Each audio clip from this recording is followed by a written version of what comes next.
Buen día para todos, es un placer saludarles, estimados estudiantes y compañeros docentes de la asignatura de Primeros Auxilios. En esta ocasión hablaremos sobre la clase magistral número 2 de la tercera unidad, que corresponde a procedimientos en heridas, hemorragias y quemaduras. En cuanto a las heridas, tenemos una doble clasificación, existen heridas cerradas y heridas abiertas. En este apartado hablaremos sobre las características de las heridas cerradas. En las heridas cerradas la superficie de la piel no se rompe, o sea que es una herida o una lesión interna. El daño y cualquier sangrado se producen debajo de la superficie de la piel.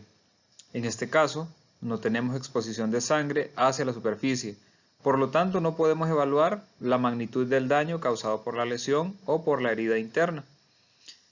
La herida cerrada más simple es un moretón. En caso de tener conocimiento de que es una herida cerrada simple, nosotros podemos dar el siguiente tratamiento, utilizar hielo y compresas frías.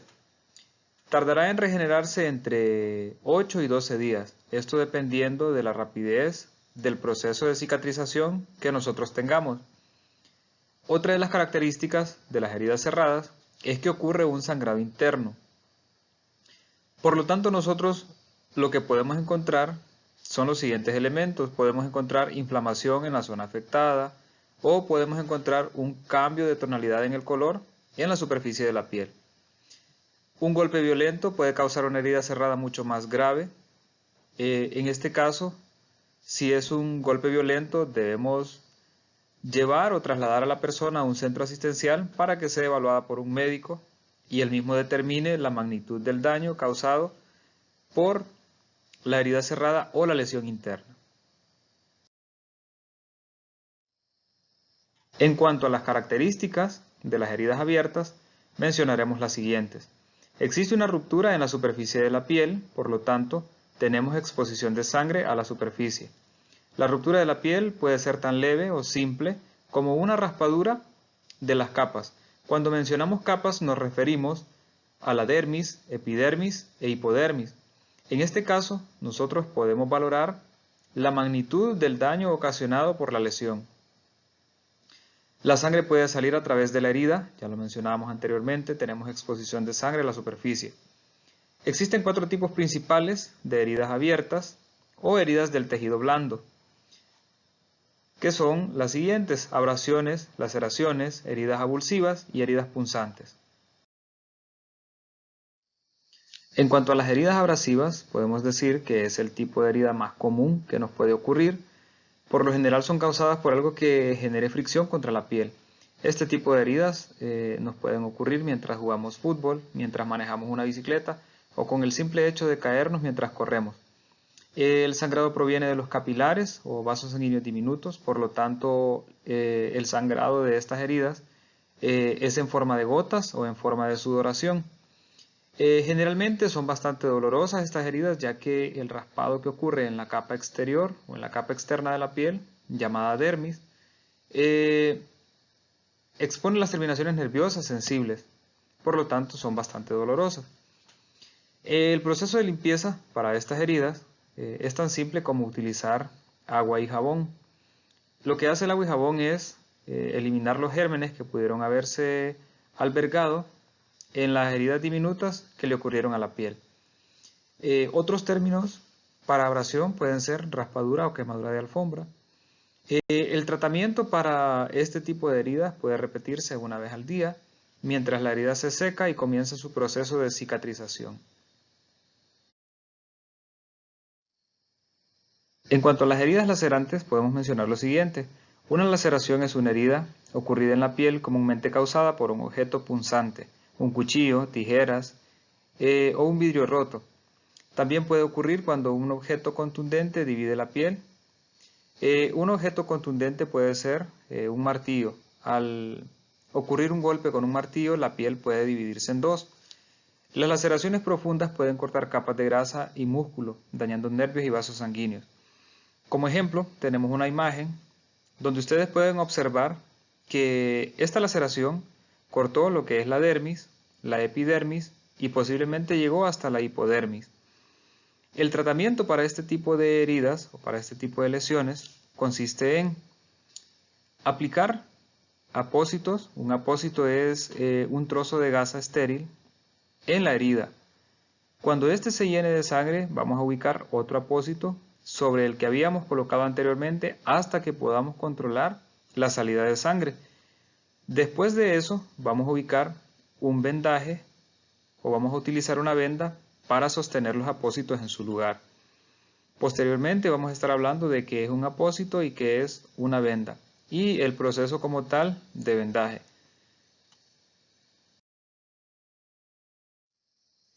Como tercer punto tenemos las heridas abulsivas. Estas son lesiones graves provocadas en el tejido blando de nuestro cuerpo. Por lo general involucran todas las capas de la piel, en algunos casos involucra la dermis, epidermis, hipodermis y en algunos casos el músculo. Ocurre cuando una parte de la piel se desgarra parcial o completamente. Daña tejidos profundos, ya lo mencionábamos anteriormente. Ocasiona sangrados significativos debido a la magnitud del daño que estas conllevan. El tratamiento inmediato que se puede dar a este tipo de heridas es tratar de contener el sangrado o la hemorragia aplicando apósitos sobre apósito hasta poder frenar la hemorragia o por lo menos hasta que llegan los paramédicos o hasta que la persona es trasladada a un centro asistencial. Este tipo de heridas deben ser tratadas por un médico debido a la magnitud y debido a la gravedad que conlleva este tipo de heridas. En cuarto lugar tenemos las heridas punzantes, que también son conocidas como punciones o punzones. Este tipo de heridas ocurren con objetos puntiagudos como ser bisturís, agujas, clavos. Inclusive una herida de bala es considerada una herida punzante. Las heridas punzantes tienen una característica en común, que las mismas no sangran demasiado, esto dependiendo de la forma o el objeto con el que hayan ocurrido dichas heridas. Cuando un objeto entra en los tejidos blandos puede llevar gérmenes al interior de nuestro cuerpo. Esto puede complicar este tipo de heridas debido a la profundidad o dependiendo la profundidad que el mismo objeto alcance en nuestro tejido blando o en nuestra piel. Si el objeto permanece en la herida o incrustado en la herida, se llama objeto incrustado, que es la imagen que nosotros tenemos como ejemplo acá. Por ejemplo, si tenemos un cuchillo incrustado en el muslo, nosotros no debemos retirarlo inmediatamente. ¿Por qué? Porque podemos causar un mayor daño al momento de retirarlo o podemos provocar una hemorragia que sea difícil de contener. Por lo tanto, lo que se recomienda es aplicar un vendaje alrededor del cuchillo para estabilizarlo y evitar que siga sangrando o que provoque más daño. Este cuchillo solo puede ser retirado en un centro asistencial debido a las situaciones que anteriormente mencionamos. En cuanto a los punzones, tenemos un ejemplo en una imagen acá de un clavo que atravesó lo que es la dermis, epidermis, hipodermis y posiblemente tocó el músculo. Este tipo de lesiones deben ser revisadas por un médico o por personal clínico para que puedan determinar la gravedad de esta herida y si hay contaminación o si hay infección o no.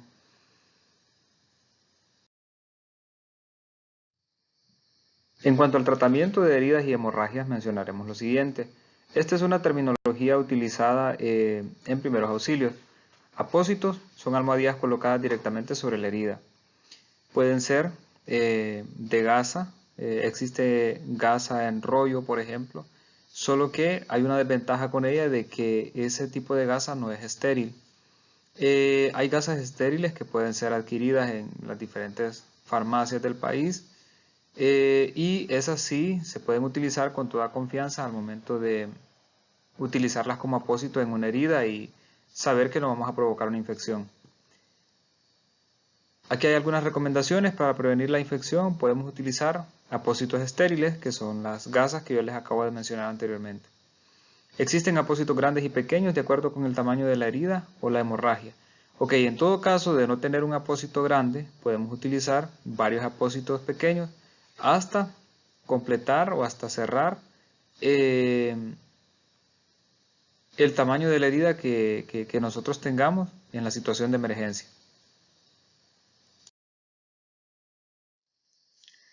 En cuanto a las vendas, podemos decir que son materiales utilizados para cubrir o envolver una parte de nuestro cuerpo. Son utilizadas para mantener los apósitos en su lugar y también sirven para aplicar presión y controlar sangrado. Ok, tenemos dos tipos de venda, tenemos vendas elásticas y tenemos vendas de tela normal. La diferencia o la única diferencia que hay entre estos dos tipos de venda es que la venda elástica ejerce un poco de mayor presión al momento de realizar un vendaje que la venda de tela normal. Existen varias formas de aplicar presión a una herida. Por ejemplo, tenemos la presión directa, que es la que se aplica al momento de estar aplicando apósito sobre apósito manualmente, y esa es una presión directa. Una presión indirecta puede ser si hay una herida, por ejemplo, en el antebrazo, y estamos aplicando presión directa, pero esta no funciona, entonces nosotros podemos aplicar la elevación del antebrazo y seguir aplicando presión directa, y al momento de elevar la extremidad o el brazo con el antebrazo, en ese momento nosotros estaríamos aplicando presión indirecta. También sirven para proteger la herida de la suciedad. Recordemos que una herida está expuesta a infecciones y por lo tanto los vendajes contribuyen a mantenerla aislada de las infecciones.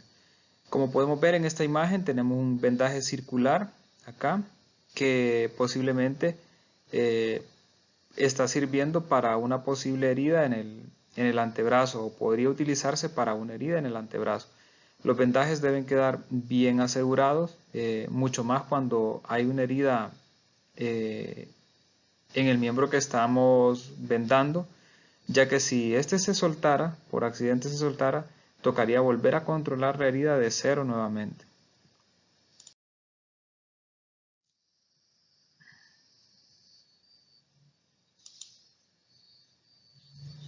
El control de hemorragias, ok, aquí tenemos una serie de imágenes que vamos a explicar paso a paso. En la imagen número 1 tenemos la ejecución de la presión directa, que sería aplicar apósito sobre la herida y ejercer presión sobre la misma. En la segunda imagen, o en la imagen A, tenemos la aplicación de un apósito y posteriormente un vendaje, que ya sería una presión indirecta a través del vendaje. En la imagen B tenemos igual el control o el cierre del mismo vendaje que está ejecutando para poder controlar la hemorragia. Igual en las imágenes que están en la parte de abajo, igual se está ejecutando el vendaje circular, y en la imagen C se está cerrando el vendaje o se está amarrando el vendaje. Las puntas por lo general deben quedar escondidas para que sea un poco más estético el vendaje. Los dedos de la mano siempre tienen que quedar visibles por cuestiones de revisión, ya sea de aplicar un oxímetro o ver el color de la piel y ver el llenado capilar.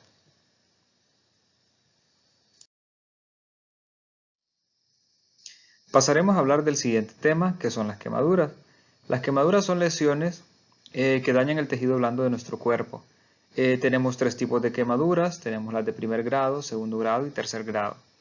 Las quemaduras de primer grado son superficiales, solo afectan la dermis de nuestra piel.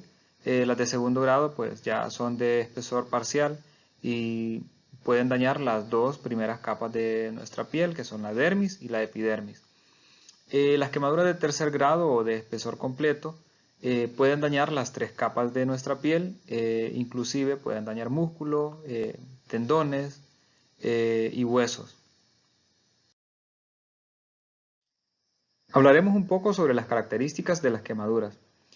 En las quemaduras de primer grado, estas involucran solo la capa superior o externa de la piel, o la dermis. La piel se pone roja y seca. Existe la presencia del dolor, más que todo al tacto. Una forma de ejemplificar las quemaduras de primer grado son las quemaduras provocadas por el sol en la época de verano a las personas que asisten a la playa o a los ríos. Normalmente estas quemaduras se curan en una semana sin dejar cicatrices permanentes. El tratamiento para las quemaduras de primer grado es bastante sencillo, solo consiste en aplicar cremas hidratantes a la piel en las zonas afectadas durante el periodo de recuperación. En las quemaduras de segundo grado ya involucra dos capas de la piel, la dermis y la epidermis. La piel se torna roja y existe el dolor. Presenta ampollas que al abrirlas exudan un líquido claro. Una forma de ejemplificar una quemadura de segundo grado puede ser la quemadura provocada por una superficie caliente o por un líquido caliente. Estas quemaduras de segundo grado suelen curarse de 3 a 4 semanas y pueden dejar cicatrices. Esto va a depender, el tratamiento de las quemaduras de segundo grado va a depender en gran parte del porcentaje de nuestro cuerpo que haya afectado la quemadura. Si el porcentaje es un porcentaje considerable, va a ser necesario que esta persona sea llevada a un centro asistencial. Y para poder llevarla a un centro asistencial se recomienda no romper las ampollas, en primer lugar, no es recomendable romper las ampollas. En segundo lugar, es necesario cubrir con paños húmedos o con toallas húmedas la zona afectada durante el traslado hacia el centro asistencial. En cuanto a las quemaduras de tercer grado, estas son las más graves, puede destruir todas las capas de la piel, asimismo parte o la totalidad de las estructuras adyacentes, puede destruir grasa, músculo, huesos y nervios. Una forma de ejemplificar las quemaduras de tercer grado puede ser la explosión de un artefacto explosivo en una mano, por ejemplo, que la misma destruye la epidermis, hipodermis, y destruye músculos, destruye huesos, destruye ligamentos, destruye todo. La curación requiere de asistencia médica. Es probable que queden cicatrices, muy probable. El proceso de tratamiento para este tipo de emergencias o para este tipo de situaciones, cuando hay una emergencia de una quemadura de tercer grado, se recomienda solo cubrir la parte afectada y trasladar. Si la explosión fue cerca del abdomen, por ejemplo, y hay restos o residuos de la ropa de la persona afectada, no se recomienda retirar los mismos de la piel. Solo se recomienda tapar o cubrir la lesión y trasladar a un centro asistencial.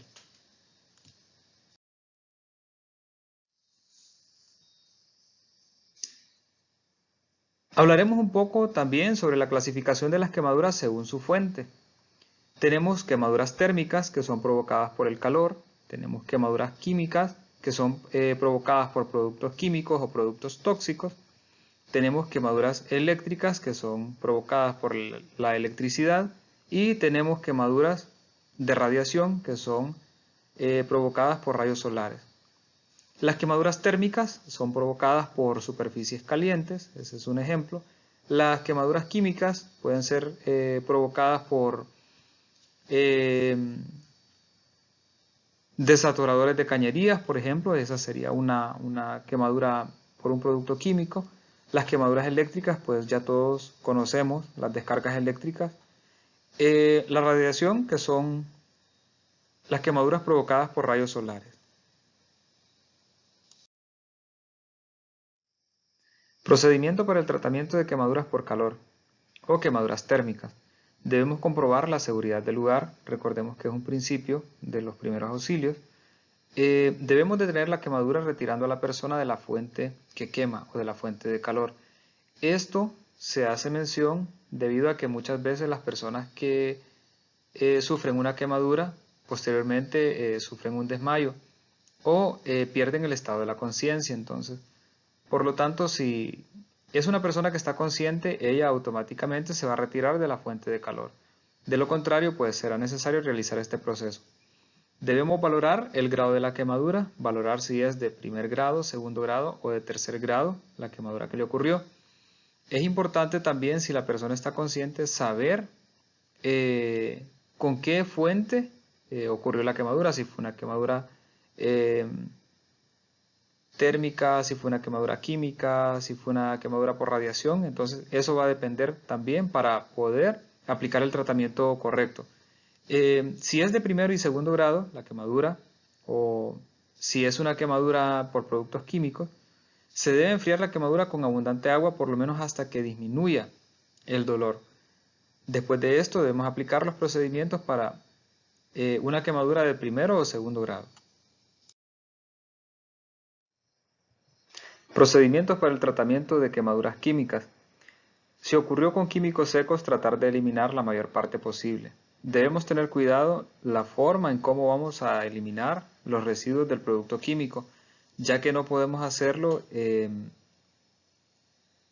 con nuestras manos sin protección, debido a que si son productos químicos y afectaron a una persona, pues probablemente nos afecten a nosotros. Quitar la ropa contaminada antes de enjuagar con agua a baja presión. Se recomienda enjuagar con agua a baja presión para no causar mayor daño. Tener cuidado de no esparcir el producto químico a otras partes del cuerpo.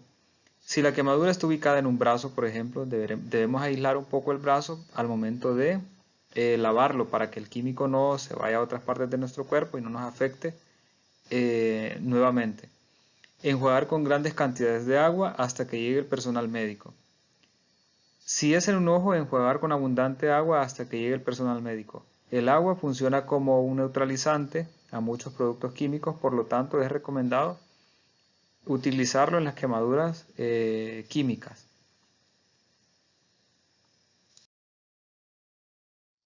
Procedimiento para el tratamiento de quemaduras eléctricas. Se recomienda no acercarse a la persona hasta que esté seguro de que no sigue en contacto con la fuente de alimentación. Desactive la fuente eléctrica y atienda a la persona accidentada. Llamar al cuerpo de paramédicos. Una persona que sufrió una descarga eléctrica debe ser evaluada por un profesional de la salud para determinar el alcance de la lesión.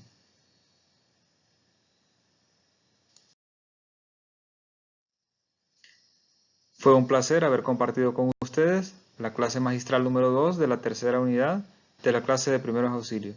Tengan todos buen día.